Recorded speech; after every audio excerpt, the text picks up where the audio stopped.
Hey, salut à tous, bienvenue pour la review du scan 636. Alors ce scan, il faisait 18 pages, pourtant j'ai eu l'impression qu'il en faisait 3. C'est passé trop rapidement. Alors, on commence tout de suite avec donc Toby, on peut dire Obito Kakashi, boum. On se souvenait donc la semaine dernière, double transperçation, comme j'avais dit. Et en fait, bah non, c'était tout simplement un genjutsu, donc Kakashi l'avait carrément grillé. Ils combattent, donc bien évidemment ils sont obligés de se rappeler du passé, donc à l'époque où ils combattaient aussi ensemble, où ils étaient jeunes, sauf que bon, Obito a bien changé depuis le temps, donc ils se battent. On voit vraiment Kakashi qui a pour vocation de protéger Naruto. Il est vraiment très fier de son élève, hein, on peut le voir dans le scan. Ils combattent jusqu'au moment où finalement il se passe en gros ce qui s'est passé dans le genjutsu. Les deux se transpercent. Vous noterez donc que Toby peut utiliser les espèces de bâtons là noirs de Pain. C'est plutôt sympa, je trouve d'ailleurs. Hop là, ils se transpercent. Boum, ils se séparent, donc les deux sont transportés. Par contre, faut quand même noter que Obito a plus pris que Kakashi, hein, parce qu'il a vraiment un gros trou dans le corps, Toby.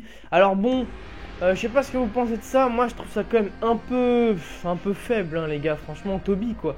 Toby, le mec qui se bat contre 4 personnes sans qu'on arrive à le toucher. Le mec, vraiment, il est intouchable et tout. Il enlève son masque, finalement, c'est Obito.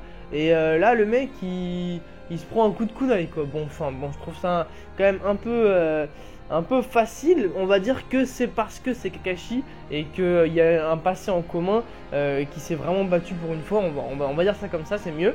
En tout cas, le fait est qu'il se transperce. Obito s'enfuit en laissant Kakashi dans l'espace-temps. Alors, je sais pas s'il va réussir, Kakashi, à s'en sortir tout seul. On voit vraiment Toby mal en point, Obito pardon mal en point. Il se téléporte dans un autre espace-temps.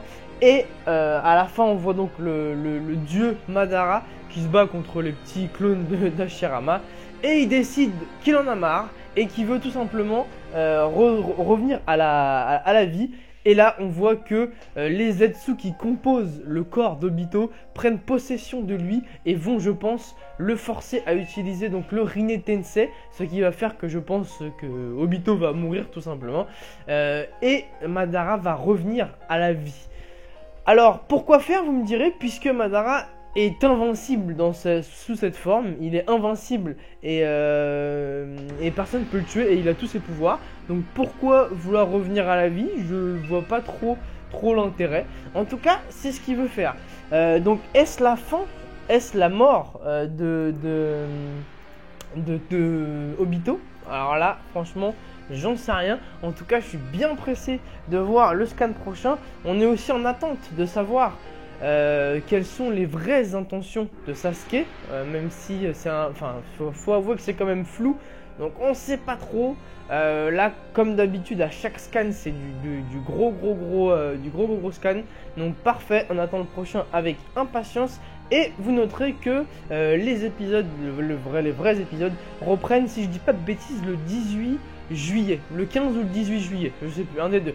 Donc vous le noterez aussi, ce sera bien sûr intéressant. Voilà, en tout cas, super scan qui est passé vraiment très vite. Par contre, on attend le prochain avec impatience, en espérant que ça vous ait plu. N'oubliez pas de liker si vous êtes toujours friand des reviews de scan, et on se voit dès demain pour l'épisode. Voilà, salut à tous, bonne journée, ciao.